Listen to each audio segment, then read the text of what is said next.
그 밖에 피해자와 주변 인물 간의 관계를 정리할 수 있도록 방 안에서 살리에 씨 본인과 관련한 정보나 단서도 찾아보죠. 우린 지금 바다 위에 있고 얻을 수 있는 정보에 한계가 있으니 놓치는 것 없이 샅샅이 찾아봐요.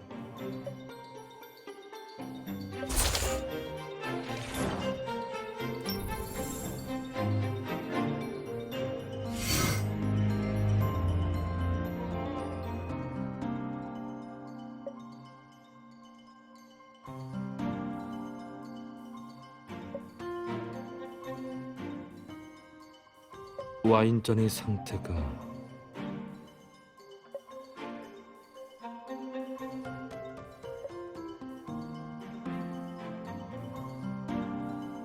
잔에 남은 술이 말라붙어 있어요. 누군가가 사용했던 거겠죠. 그리고 와인잔의 위치로 판단하면 두 사람은 이곳에서 와인을 마시면서 대화를 나눴을 가능성이 커요.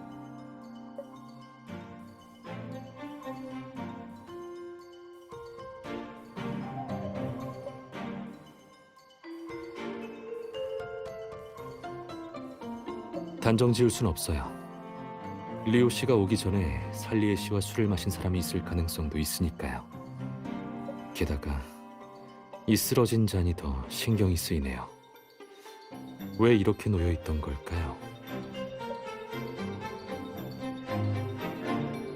그런 거라면 식탁 위에 와인 자국이 남아 있겠죠. 하지만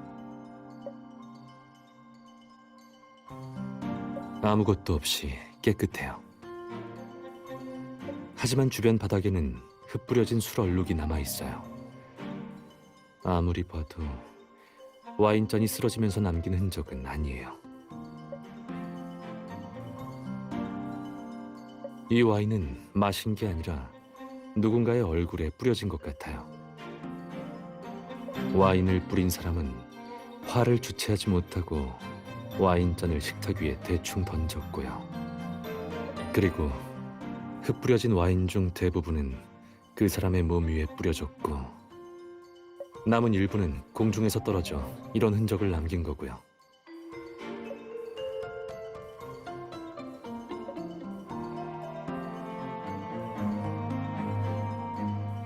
네, 전 그런 것 같아요.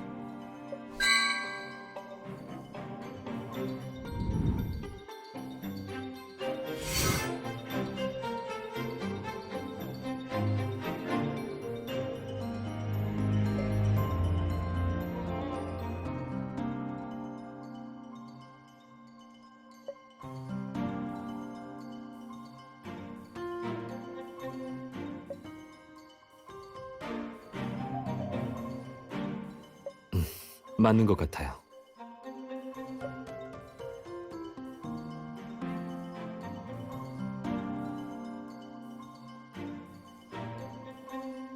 하지만 왜 하필 이 위치일까요?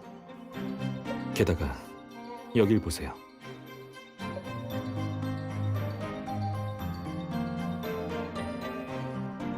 이 흔적은 어떻게 된 거죠?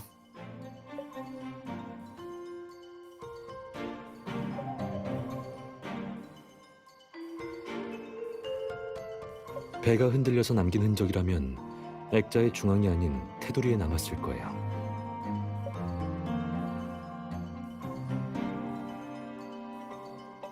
아우지르, 어떻게 생각해요? 도련님, 아래에 남은 섬유질을 보아하니 이 흔적은 누군가가 액자에 부딪혀서 남은 것 같습니다. 액자에 부딪힌 흔적이요?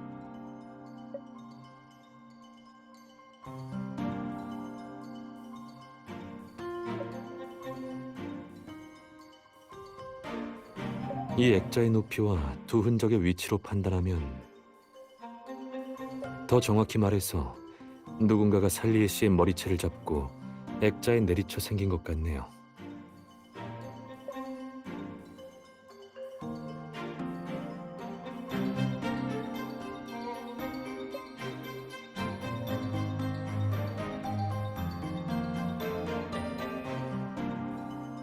맞아요.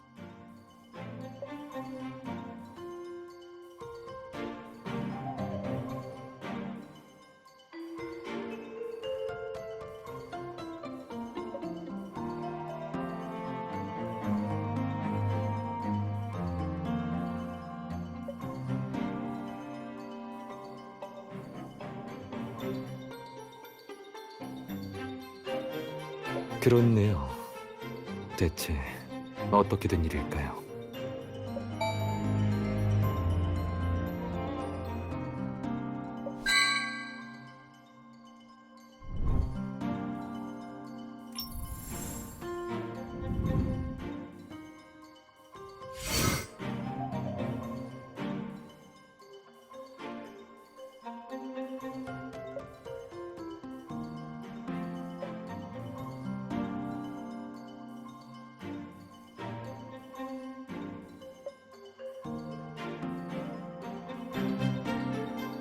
와인의 흔적 같은데요.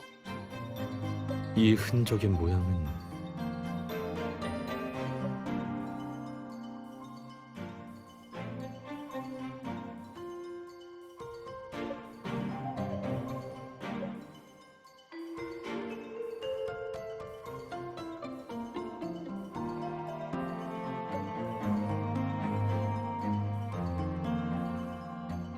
왜 그러세요?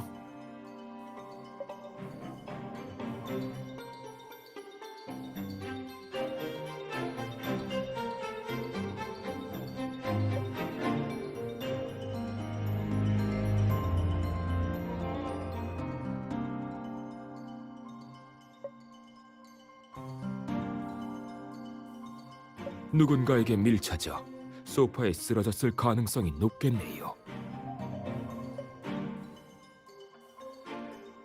밀쳐서 소파에 쓰러졌다고요?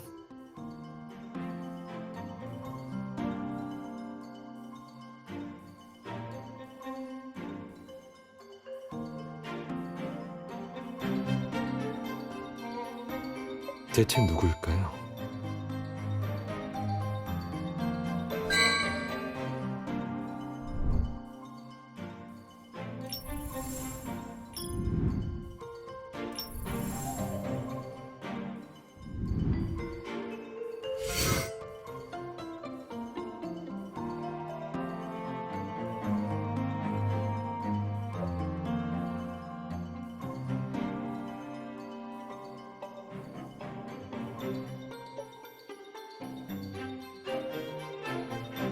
휴대폰이에요.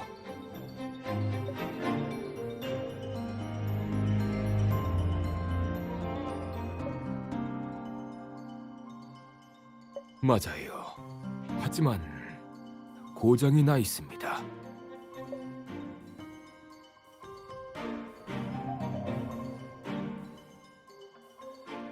켜지나요? 아니요. 충돌로 메인보드가 파손된 것 같습니다. 휴대폰에 저장된 데이터를 복구할 수 있는지 확인해 주세요. 네.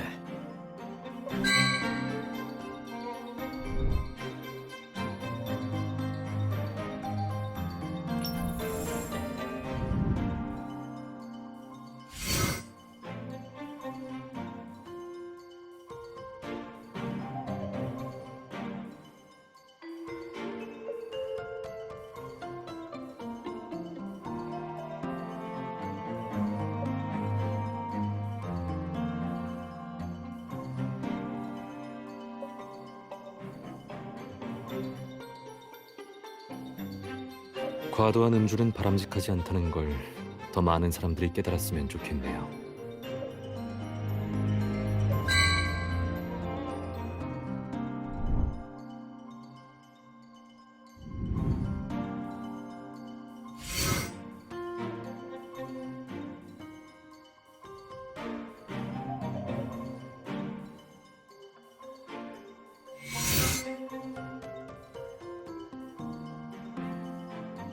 네. 그리고 사진의 배경을 보니 플루토의 연회장 같아요.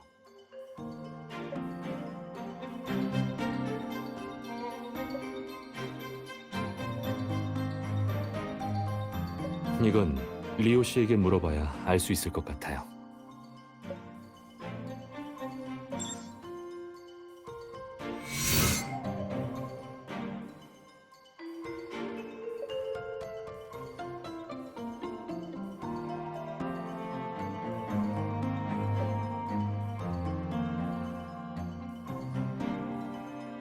그리고 이 글에 따르면 세 사람이 같이 플루토에 탑승했는데 우리는 두 사람만 보았네요. 나머지 한 사람은 어디로 갔을까요?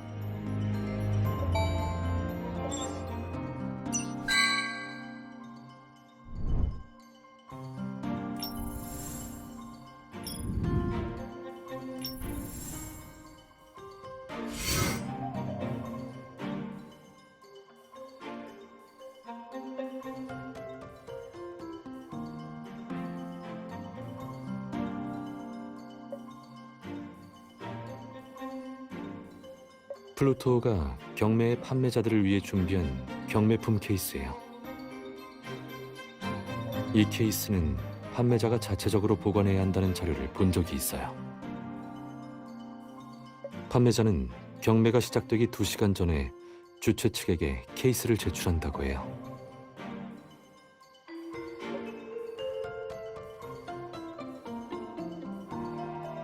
아마 그럴 거예요. 하지만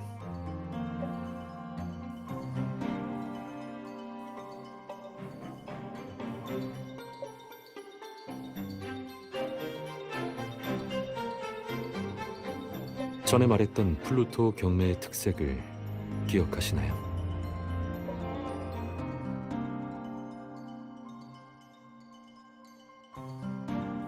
맞아요. 이 조각상은 유명한 예술가 롤스의 작품이에요. 조각상 자체로도 충분한 가치가 있지만 이 정도 크기의 조각품은 롤스의 작품 중에서도 수량이 가장 많고 가격도 낮아요. 살리에 씨는 왜 이런 물건을 경매하려고 했던 걸까요? 아니요. 더 정확하게 말하자면 살리에 씨가 이 정도의 경매품으로 플루토의 초대장을 받을 수 있었을까요?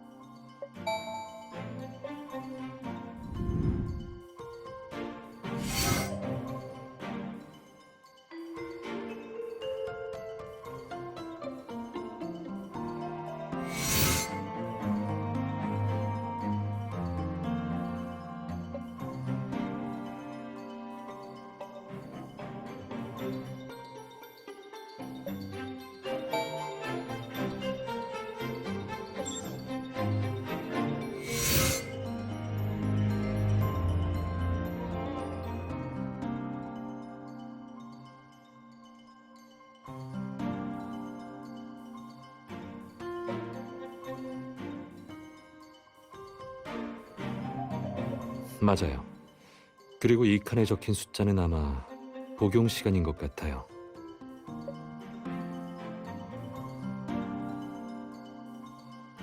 아마도 그렇겠죠.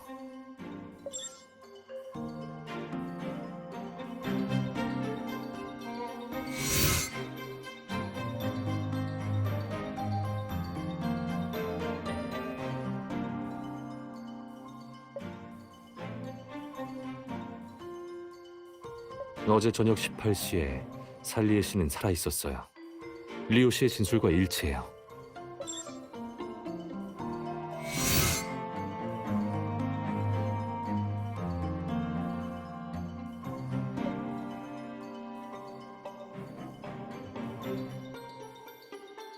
살리에 씨는 칼과 도와준 씨처럼 플루토가 처음 미리망에 정박했을 때 배에 탔다는 의미예요.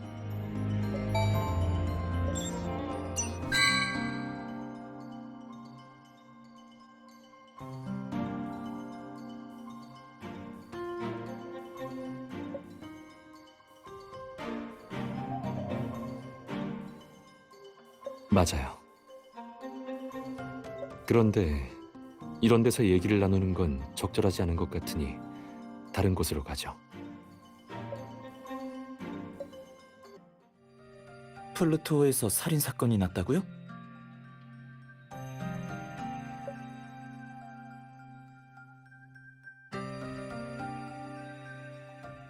이번 크루즈 여행 정말이지 흥미진진하네요. 어떻게 됐어요? 두 사람이 조사 중인데 별일 아닌가 봐요. 그건 그렇고 백은우 씨, 공조팀 사건이 곧 법정에 오를 텐데 긴장되지 않아요? 지루한 질문이네요. 지루하다뇨. 신경 써주는 건데. 그리고 알다시피 한가희의 말에 따르면 장태사는 당신의 존재를 모르고 있었지만 오늘 이 사건 이후로 경계심을 드러낼지도 몰라요. 그러니까 마음 독하게 먹어요. 물론이죠. 난 포기하지도 두려워하지도 지지도 않을 거예요. 그럼요. 이래야 내가 아는 백은우 씨죠. 여긴 별 문제 없는데 강혁 씨 쪽은 어떨지 모르겠네요.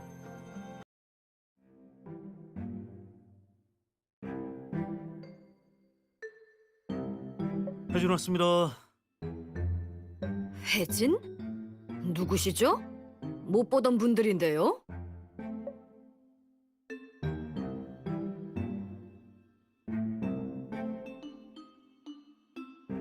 아, 전 오늘 막 여기로 발령난 의사예요. 전 양희철이고 이쪽은 제 학생입니다. 안녕하세요. 양희철? 전에 그 의사 선생님은요? 그 선생님은 오늘 병가를 내셔서 제가 대신 나왔습니다. 대화는 이만하고 빨리 검사부터 하겠습니다. 아직 돌아야 할 병실이 많아서요.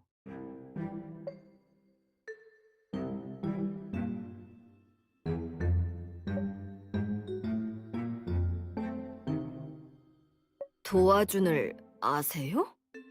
누구요? 도화준? 그게 누구죠? 모르는데요? 아, 저기 혹시 일부러 트집 잡으시는 겁니까?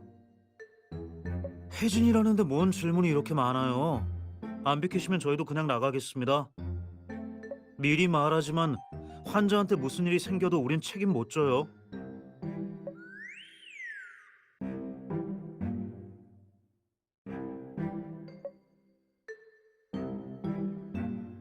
저기 양 선생님 화내지 마세요. 그냥 좀 물어본 걸 갖고. 아시다시피 하정 씨 병세가 위중하다 보니 옆에서 보살피는 저희도 더 많이 조심해야 해서요. 그 말씀은 저희 의사들이 환자를 방치한다는 건가요?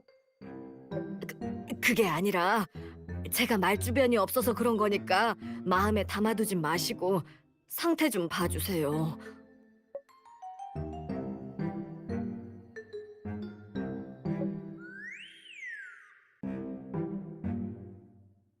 네, 다음부턴 이러지 마세요. 아셨죠? 그럴게요.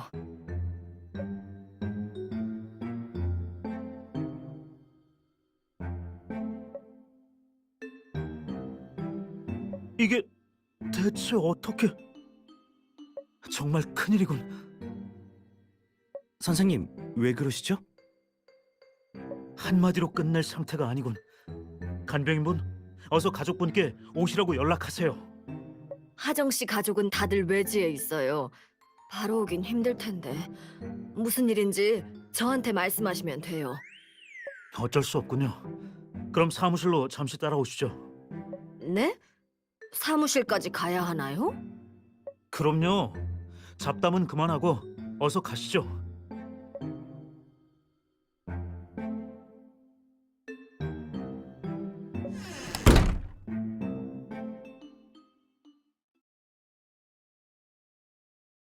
연기 잘하네. 배우 해도 되겠어? 저 무슨 일이죠?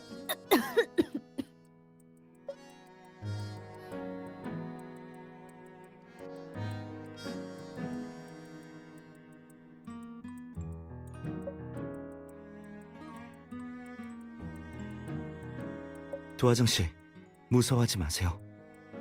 전 강혁이라고 합니다. 당신을 이곳에서 벗어나게 해주려고 왔어요. 벗어나요? 왜요?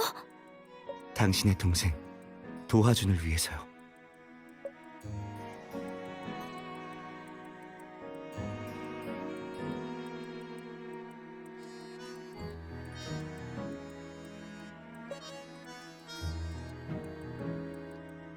시간이 없으니 본론부터 얘기할게요.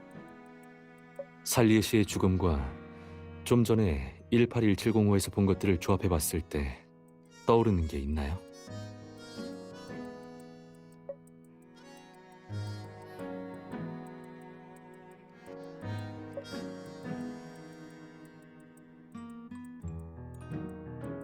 맞아요. 칼의 추측과 방에서 발견한 것들을 조합해보면 답은 이미 분명해요.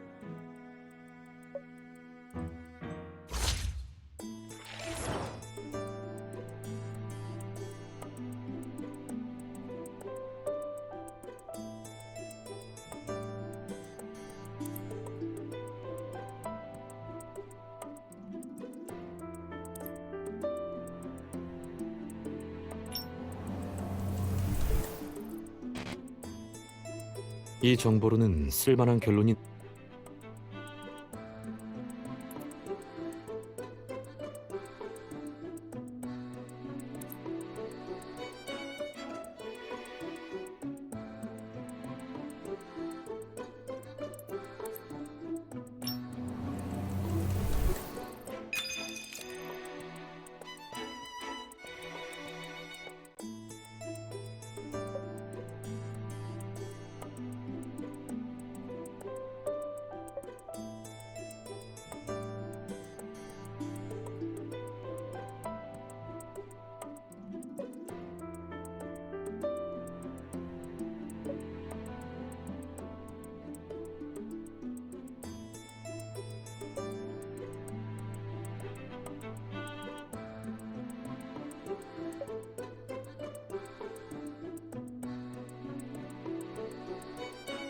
네, 저도 그렇게 생각해요. 살리에 씨의 죽음이 돌연사가 아니란 말을 하고 싶은 거죠.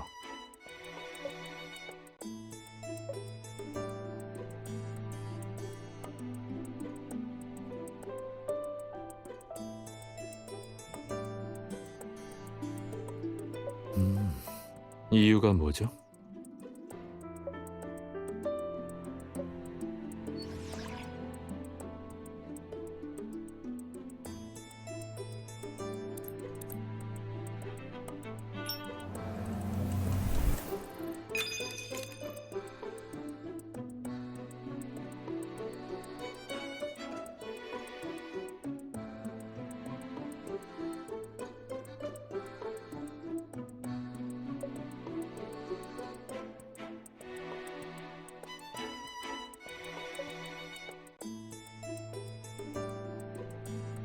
소파 손잡이 가까이에 있던 액자 때문에 살리에 씨의 혹이 생겼다는 점도 잊지 말아야 해요.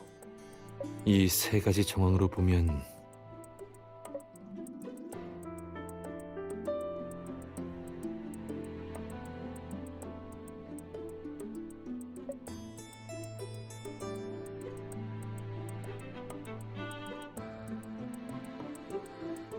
그리고 누군가가 살리에 씨를 액자로 내려치면서 뒤통수에 혹이 생겼겠죠. 만약 술에 젖은 사람이 살리에 씨라면 이 과정이 확실할 거예요.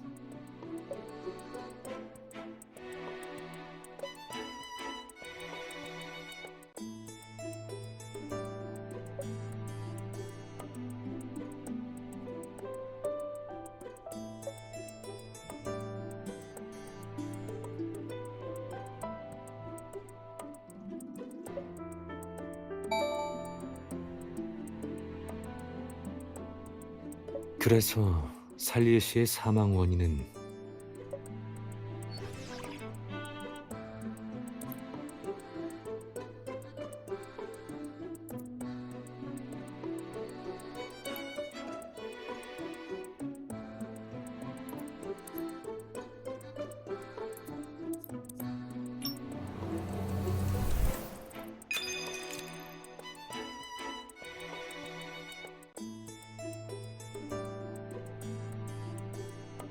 그리고 만약 그 충격이 누군가가 고의적으로 행한 것이라면 사고가 아니겠죠.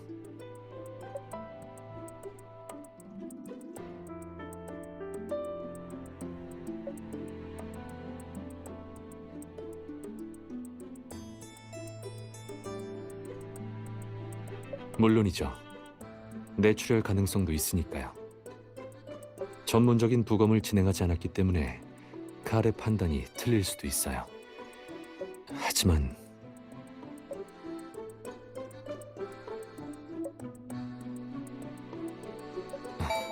아무것도 아니에요.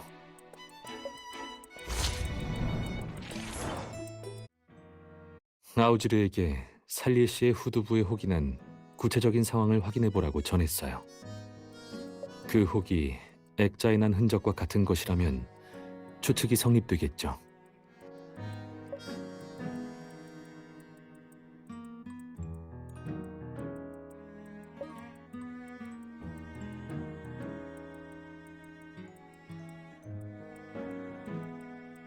저희가 추측한 사망 시간에는 문제가 없을 거예요.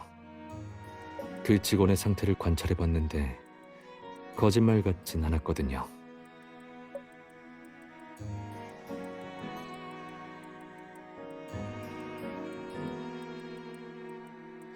뇌출혈로 인한 사망 시간은 정확하지 않아요. 더 길 수도 짧을 수도 있죠. 그러니 사고가 발생한 시간이 19시 30분에서 20시 사이라고 단정 지을 수는 없어요. 또 한 가지, 직원이 저녁 7시에 살리에 씨가 프런트에 전화해서 두통과 메스꺼움을 호소했다고 말했었죠. 살리에 씨는 그때 이미 두부에 충격을 받은 상태일 거라고 생각돼요.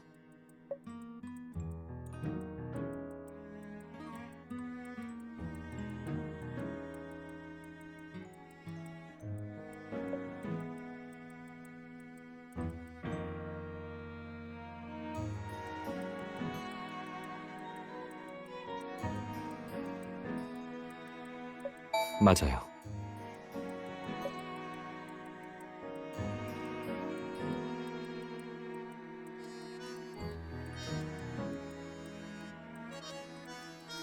선장님께 CCTV 영상을 부탁했으니 같이 자세히 살펴봐요.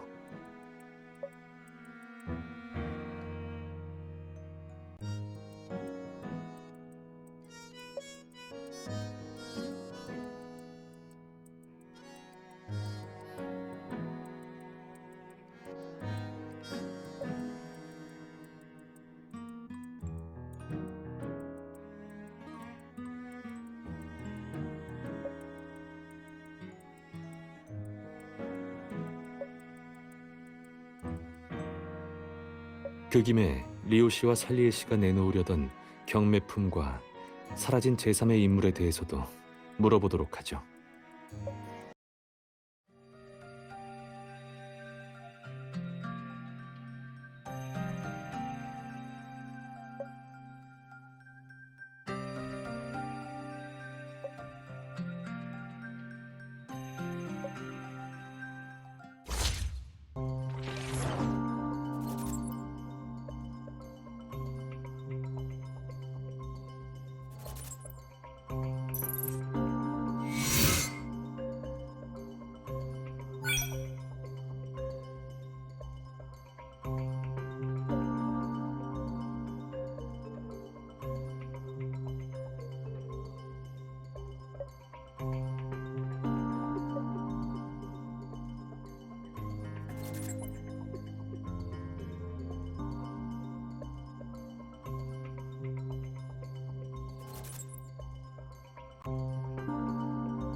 무슨 일로 절 부르셨죠?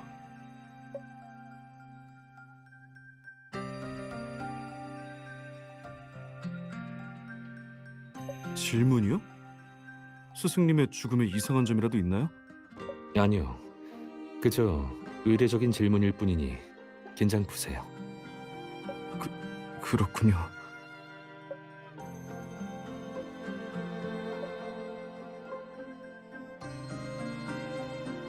물어보고 싶은 게 있으면 질문하세요. 스승님을 위해서라면 뭐든 말씀드릴게요.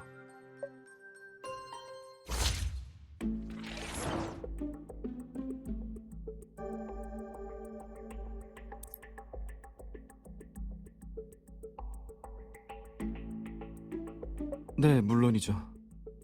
보시다시피 저희는 사제지간이에요. 살리에 씨가 담임 선생님이셨나요? 아니요. 그런 의미의 사제지간이 아니에요.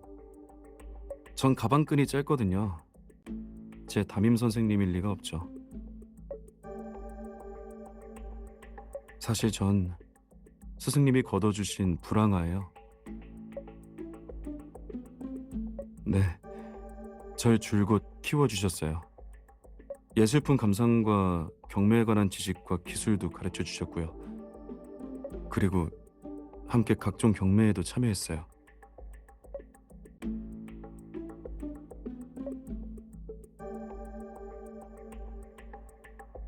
스승님이 절 막대했다고요? 괜찮아요. 그런 말 자주 들어서 익숙해요. 거기에 큰 의미를 부여하지 마세요. 일부러 그러신 게 아니라 성격이 급해서 그런 거니까요. 단둘이 있을 땐 잘해주세요.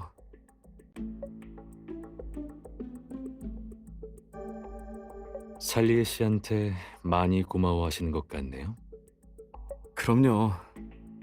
스승님이 안 계셨다면 지금의 저도 없었을 테니까요. 스월터에서 불황아로 살아가는 건 쉽지 않거든요. 지금 생활비도 거의 스승님이 내주시니 감사해야죠. 그렇군요.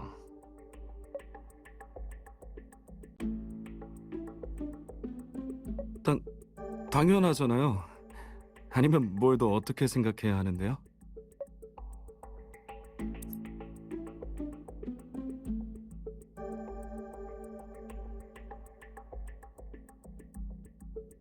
리오 씨, 혹시 이 사진을 아시나요?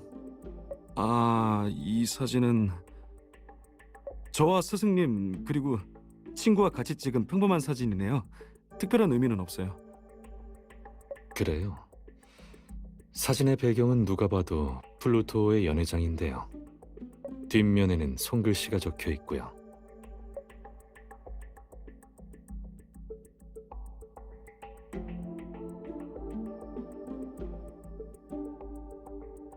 리오 씨, 이래도 평범한 사진이라고 하실 건가요? 그게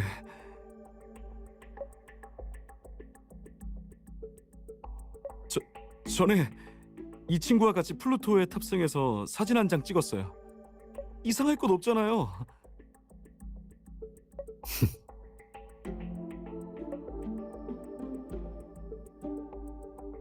리오 씨, 이 여성분과 연인 사이시잖아요. 아니요, 전 부인하려 하지 마세요. 사진이 이미 진실을 말해줬으니까요.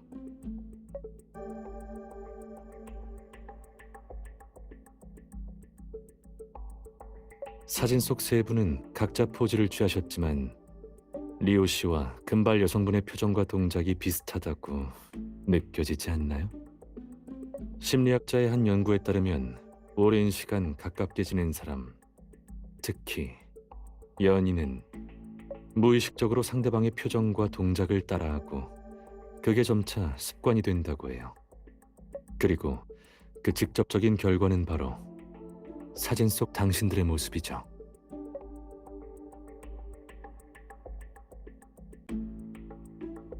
여기 보세요.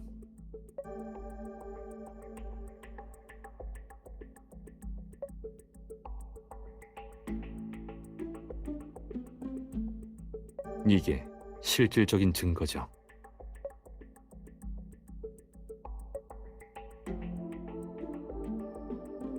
맞아요.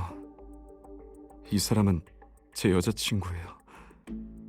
이름은 린이고 저랑 함께 스승님께 거두어진 불황아죠. 저희는 함께 자라면서 스승님께 배웠어요. 늘 함께 했었고요. 지금은 어디에 있나요?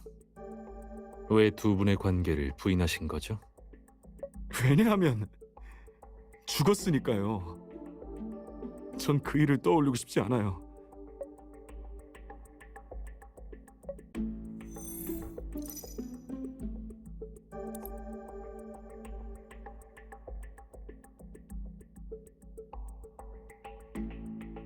(3개월) 전 누군가에게 폭행을 당해 잔인하게 살해되었어요.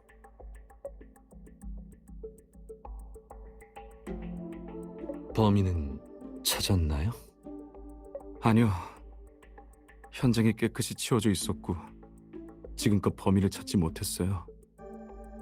사건은 그렇게 미제로 남았어요.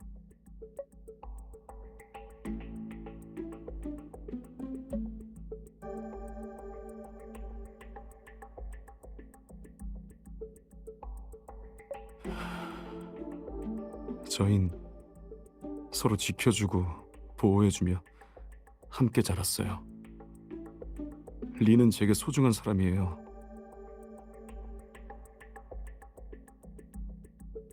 린이 떠났다는 사실을 받아들일 수 없어서 떠올리기 싫었어요. 또 슬퍼질까봐. 범인을 찾기 위한 시도는 해보셨나요? 그럼요. 범인을 찾기 위해 전 세계를 돌아다녔지만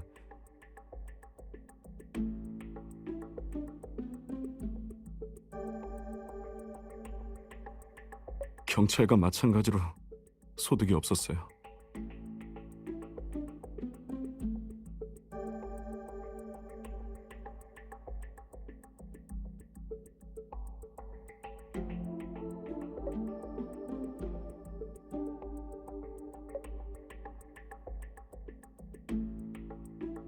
살리에 씨는요? 이 사건에 대해 어떤 입장이었나요? 선생님도 분노하셨고 다른 세력을 통해 범인의 행방을 조사했지만 소용없었어요. 선생님도 최선을 다하셨죠.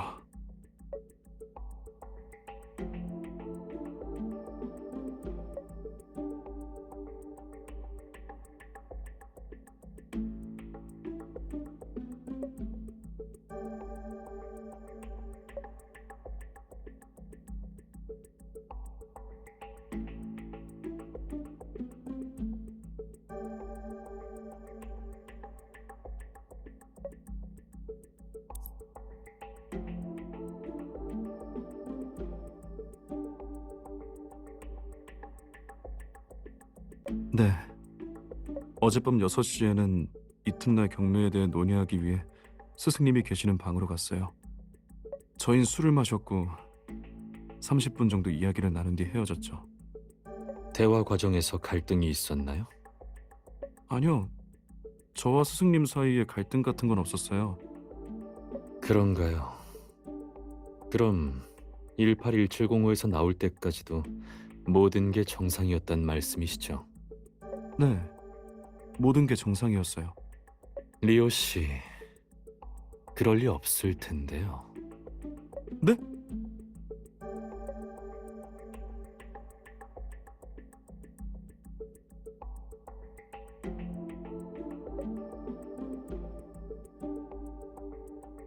제가 봤을 때 리오 씨의 얼굴에는 두렵고 당황한 기색이 역력해요. 살리에 씨와 정말 아무 일도 없었나요? 없었어요. 잘못 보신 거예요. 영상이 이렇게 흐릿한데 어떻게 판단합니까? 리오 씨 말이 맞아요.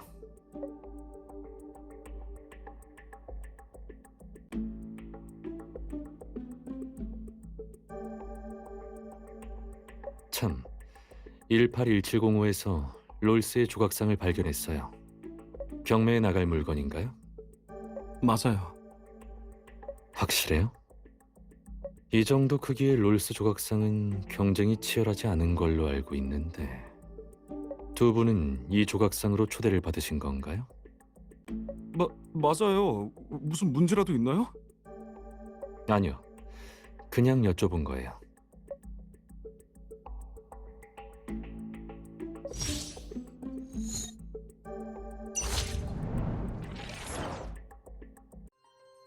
더 물어보실 게 남았나요?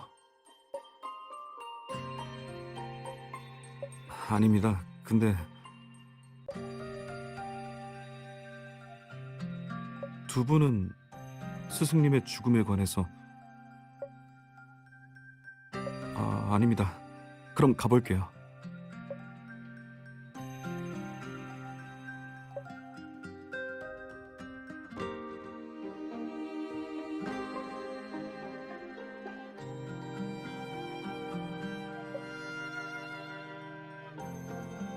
네, 리오 씨는 거짓말을 하고 있어요.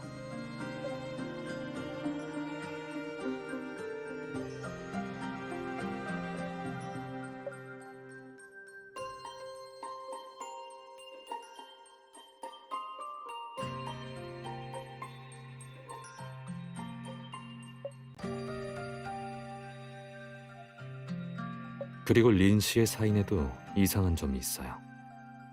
가장 중요한 건 리오 씨 자신이 슬픈 일을 떠올리고 싶지 않아서 린 씨와 관련된 모든 일을 인정하지 않는다고 했지만 이전의 반응을 관찰해 봤을 때 고통스러운 과거를 떠올리기 싫어서 부인하는 게 아니라 뭔가를 숨기려는 행동에 더 가까웠어요. 다른 사람이 그 일을 아는 것을 왜 두려워할까요? 리오 씨한테 그 일은 어떤 위협도 없을 텐데요. 다만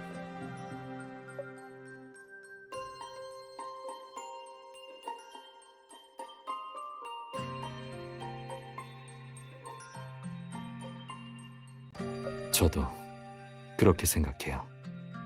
그리고 조금 전 신문 중에 리오 씨의 몇몇 반응들이 아주 흥미롭더군요. 살리에 씨를 어떻게 생각하냐는 질문을 할 때마다 리오 씨가 아주 이상한 반응을 보였어요. 살리에 씨와의 관계가 어땠나요? 고마운 사람인가요? 살리에 씨가 린 씨의 죽음에 대해 어떤 태도를 보였나요?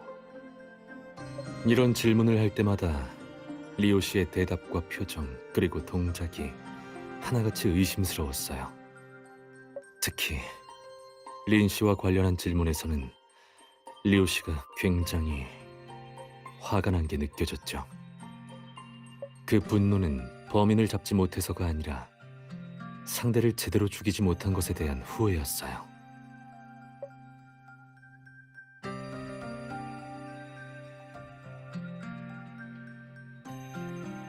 그건 아직 알 수 없어요. 더 많은 증거가 뒷받침해줘야만 추측을 하고 확신할 수 있거든요. 지금으로서 확신할 수 있는 사실은 리오 씨와 살리의 시간의 관계가 당사자의 말처럼 단순하지만은 않다는 거예요.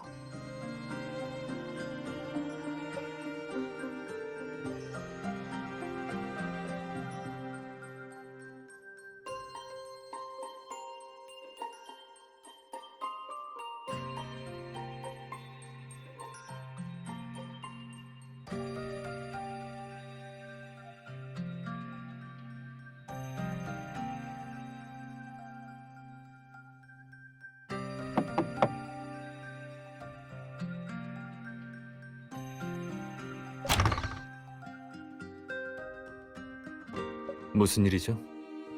도련님, 이것 좀 보시죠. 저와 칼 씨가 피해자의 호크처 모발에서 미세한 조각을 발견했습니다. 확인해 본 결과 조각은 액자의 재질과 그 위에 남은 흔적과 일치했습니다. 아무래도 도련님의 추측이 맞는 듯합니다. 그리고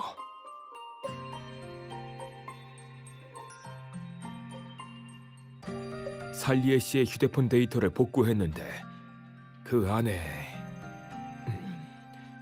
직접 보시는 게 좋을 것 같습니다.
이제야 그 사진의 마지막 이상했던 점이 이해가 되네요.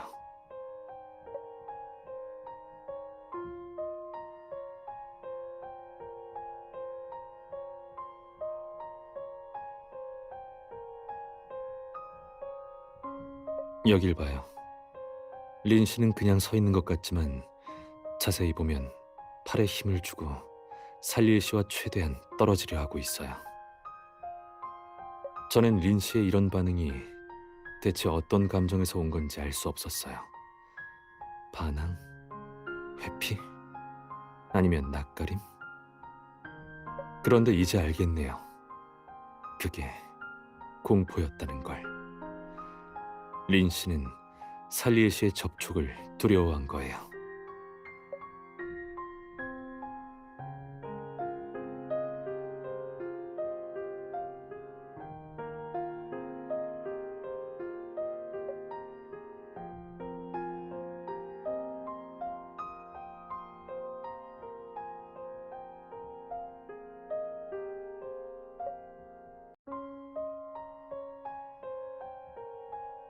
린 씨와 살리에 씨의 대화로 봤을 때 린 씨와 리오 씨는 유괴를 당한 것 같아요.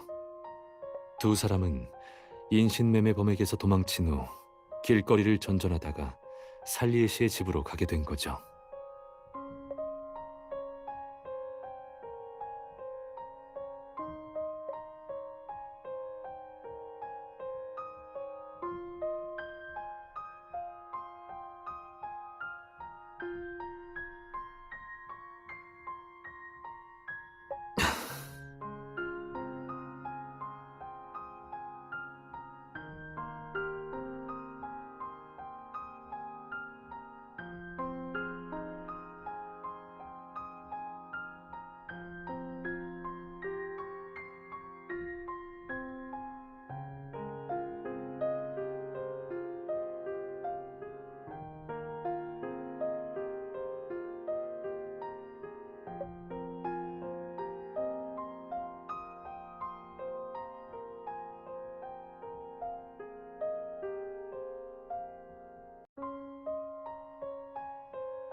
유괴된 아이들이 대체로 어떤 결말을 맞게 되는지 아시나요?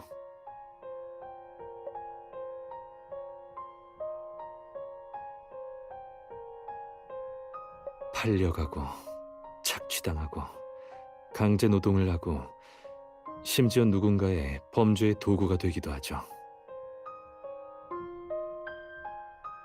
인신매매범의 손에 들어간 순간부터 그 아이들의 생명은 존중받지 못하고 인격 역시 잔인하게 밟혀요. 그들의 인생은 영원히 암흑 속으로 떨어지고 말죠.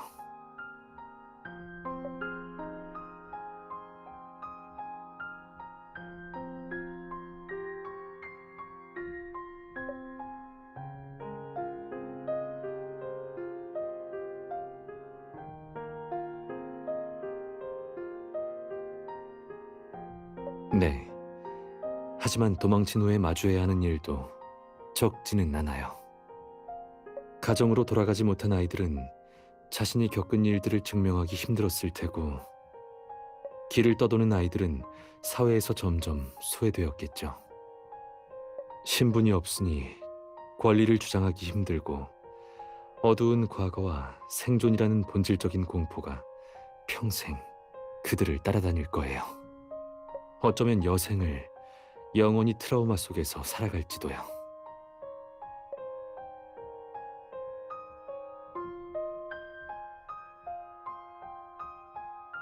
네, 살리에 씨가 그들에게 준 건 보통 사람의 삶이고, 그 둘에게 그건 사체처럼 느껴졌을 거예요. 더구나 린 씨는 보호하고 싶은 사람이 있었죠.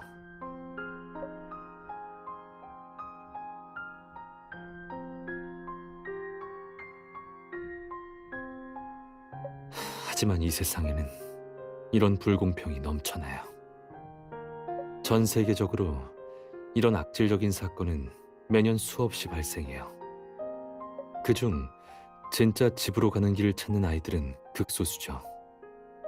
대부분 무너진 가정에서 그들이 할 수 있는 일은 그저 운명에 따르는 일뿐이에요.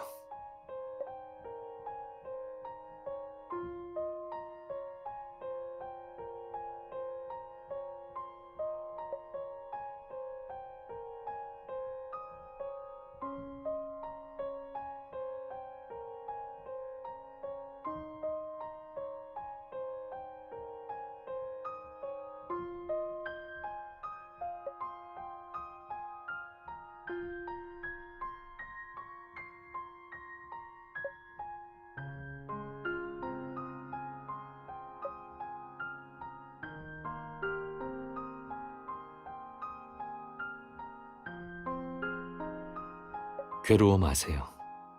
이 세상에는 당신과 저, 조사팀, 그리고 최전선에서 분투하는 수많은 사람들이 있으니까요. 더 완전한 법률, 더 발전하는 수사기법, 경찰과 시민의 연합, 그리고 과학기술의 도움까지. 세계 곳곳에서 여러 분야의 사람들이 지금 이 순간에도 끊임없이 노력하고 있어요. 이런 작은 노력과 변화가 한데 모이면 언젠가는 현실이라는 큰 나무를 뒤흔들 수 있을 거예요.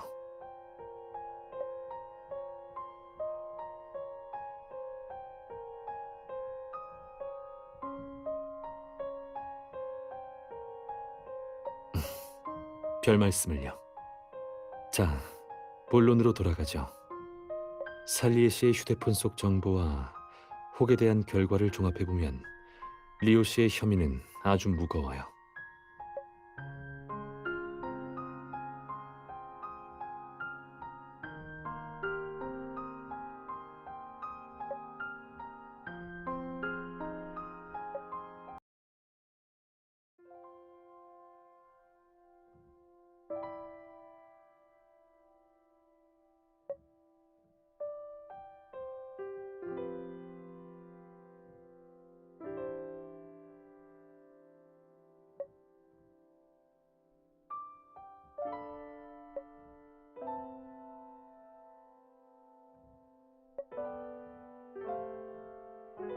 하정아, 미안하구나. 아저씨, 하준이 호적 신청은 아직 통과 안 됐나요? 응.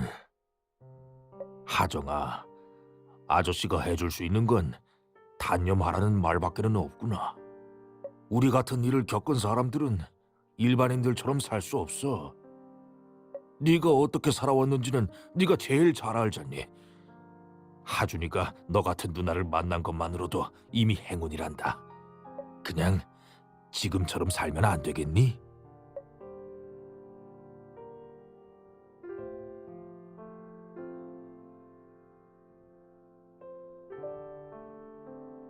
아저씨, 그걸 잘 알기 때문에 하준이는 그렇게 살게 하기 싫은 거예요.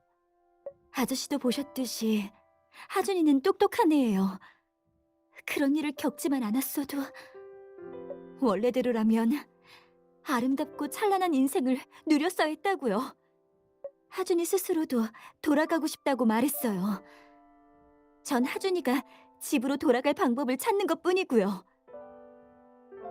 아저씨, 피해자는 우리인 걸 잘 아시면서 왜 단념하라고 하세요?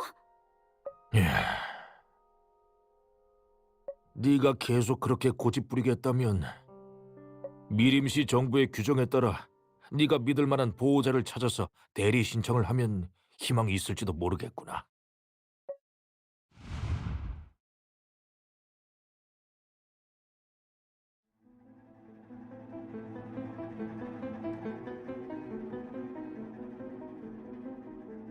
윤노, 무슨 일로 의뢰 부른 거야?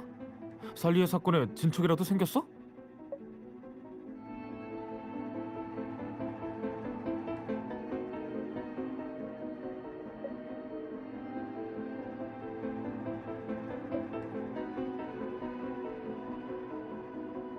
어떤 문제에 대해 도움을 청하려고 여러분을 소집했어요.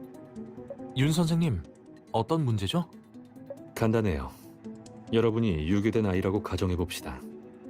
여러분에게는 서로 의지하던 소꿉친구가 있어요. 그러던 어느 날 인신매매범에게서 함께 도망쳤고 다행히 한 남자에게 입양될 수 있었죠. 하지만 얼마 후 그 소꿉친구이자 여자친구가 된 그녀가 돌연 사망하게 됩니다. 여러분은 그녀가 왜 사망했다고 생각하시나요? 이런 질문을 윤노아 농담하는 건 아니지? 물론 아닙니다. 여러분에게 진지하게 해답을 구하고 있는 중이에요.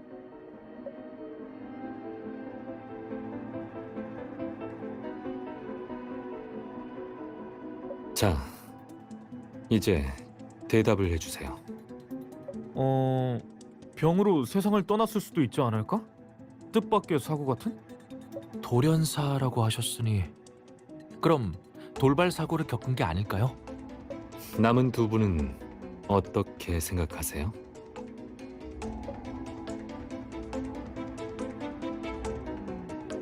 답할 수 없어요. 왜죠? 구체적인 정보가 너무 적어요. 단순 돌연사라면 이유는 여러 가지가 있죠. 흥미로운 대답이네요. 그럼 리오 씨는요? 어떻게 생각하세요? 전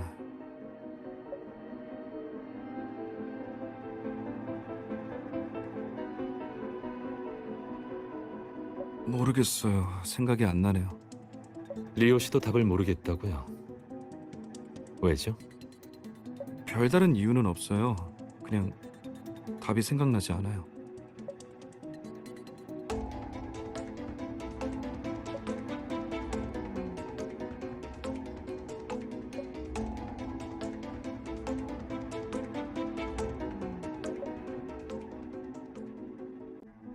대답해 주셔서 감사합니다. 그럼 다음 질문입니다. 조사 결과 여러분의 소꿉친구는 잔인한 학대와 폭행에 의해 사망했습니다. 하지만 현장에는 그 어떤 흔적도 남지 않았죠. 자, 질문입니다. 이런 상황에서 소꿉친구를 살해한 범인은 누구라고 생각하세요? 학대? 폭행? 너무 잔인하잖아. 대체 어디서 갖고 온 질문이야? 그건 중요하지 않습니다. 여러분은 대답만 해주시면 돼요. 하지만 윤 선생님, 저희가 이 질문에 답하는 게 무슨 의미라도 있나요? 의미요. 그건 곧 알게 될 겁니다. 자, 대답을 시작하시죠. 좋아. 뭐 사망 원인이 그거라면 그 불쌍한 소꿉친구는 생전에 변태 살인범을 만났을지도 모르겠군. 네, 그런 방법으로 사람을 살해한 범인이라면 분명 대단한 악질일 거예요. 하지만 조건이 아직도 너무 포괄적이에요. 그런 조건이라면 누구든 범인이 될 수 있잖아요. 리오 씨는 어떻게 생각하세요?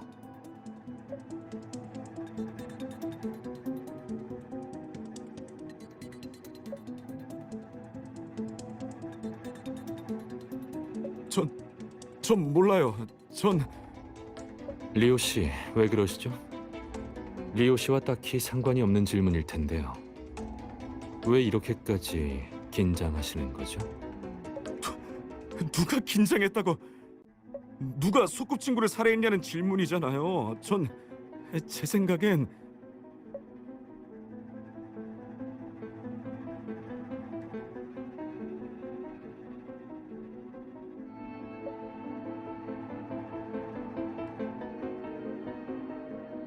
이런 게임은 그만할래요. 이만 가보겠습니다.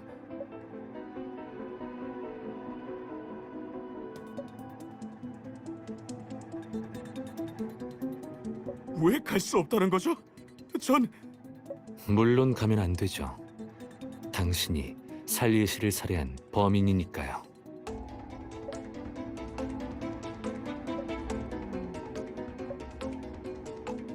범인? 그게 무슨 말이야? 살리에는 돌연사로 사망한 거잖아. 아니, 181705를 조사하는 과정에서 명백한 충돌 흔적을 발견했어. 이 점들을 종합적으로 분석해봤을 때 살리에 씨는 뇌출혈로 사망에 이르렀다고 생각합니다. 뇌출혈 가능성이 아예 없는 건 아니지만 하지만 그렇다면 살리에 씨가 부상을 당한 시간은 오후 7시 전일 거예요. 직원의 증언에 따르면 살리에 씨는 그때 두통과 메스꺼움 등 반응을 호소했다고 했어요. 사인이 뇌출혈이라면 그때 이미 부상을 입은 상태였겠죠. 네. 당일 오후 환영식이 끝나고 살리에 씨가 방에 돌아올 때까지의 모든 CCTV를 확인해 봤는데 리오 씨, 범행을 저지르기에 충분한 시간이 있었던 건 당신뿐이었어요.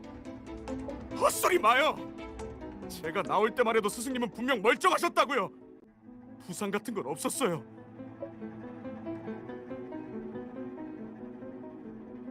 그럼 당신들의 말이 사실이라는 증거는 있습니까? 지금은 없을지도요. 하지만 경찰이 크루즈에 도착해 전문적인 조사와 검사를 진행한다면 당신을 범인으로 지목할 증거는 더 많아지겠죠. 당신...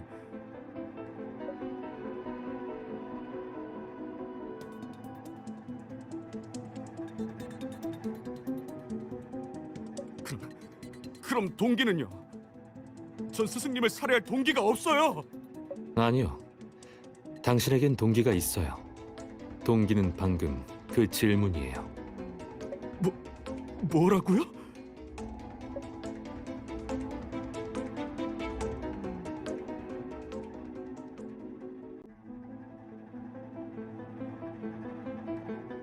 도련님과 변호사님이 18170호에서 발견한 휴대폰입니다. 본체는 파괴됐지만 휴대폰의 데이터를 복구하다가 단서를 발견하게 됐죠. 아우지르 공장님, 휴대폰에서 뭘 발견하신 건가요?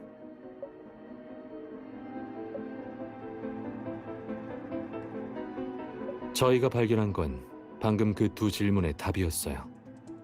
소꿉친구의 죽음을 겪은 사람이 리오 씨, 그리고 그 살인범은 바로 살리에 씨입니다. 살리에 씨가 자신의 연인을 잔인하게 살해했다는 사실을 알게 된 리오 씨는 분노를 주체하지 못하고 살리에 씨의 머리채를 잡고 벽 액자에 내리쳤어요. 살리에 씨는 결국 뇌출혈로 사망하게 되죠. 헛소리 마요! 전 스승님의 협박 같은 거 모른다고요. 그리고 린이 살해당했다는 사실도 전...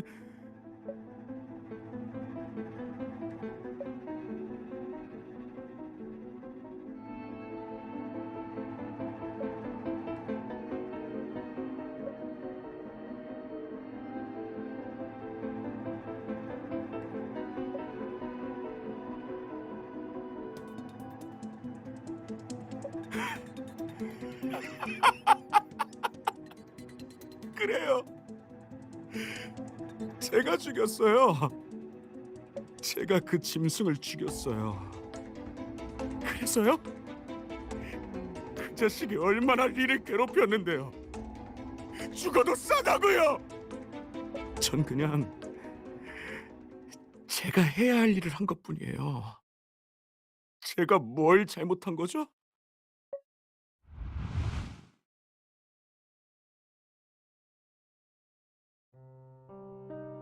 스승님, 그러니까 스승님이 린을 죽이신 거죠, 맞죠? 제가 이번에 발견하지 못했다면 계속 저를 속일 생각이셨나요?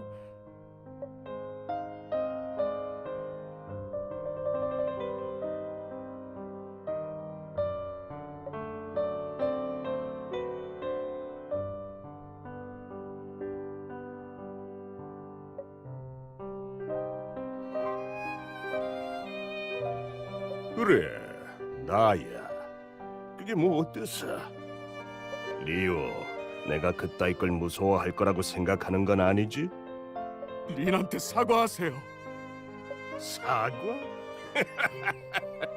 아직 낮인데 무슨 잠꼬대를 하는 거야? 나한테서 사과라? 그런 꿈은 다음 생에나 꾸도록 해. 당신!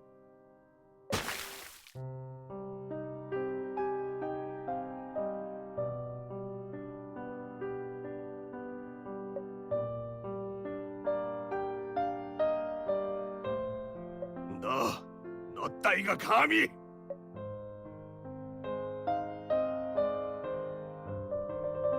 너와 그 여자애가 여기까지 올 수 있었던 게 누구 덕분인지 잊은 거야! 내가 아니었다면 너희는 여전히 길거리에서 방랑하면서 개만도 못한 삶을 살고 있었겠지. 이제 와서 내 탓을 한다고? 너 따위가 감히! 짐승만도 못한 자식이!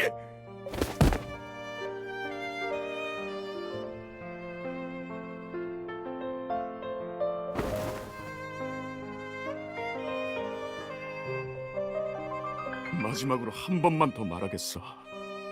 린한테 잘못을 빌어. 잘못됐다고. 용서해달라고 사과해. 린한테 용서를 구하란 말이야. 사과? 용서? 헤! 그런 말은 평생 안 해. 너도 그 여자도 내가 기르고 있는 애완동물일 뿐이야. 그러니 내가 하고 싶은 대로 원하는 대로 해도 된다고.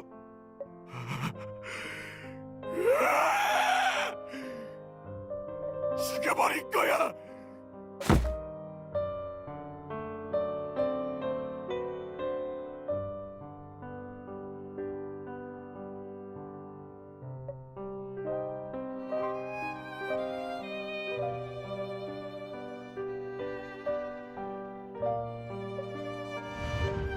그렇게 죽었어요.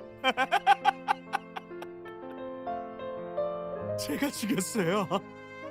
제가 죽였다고요. 어떻게 이럴 수가?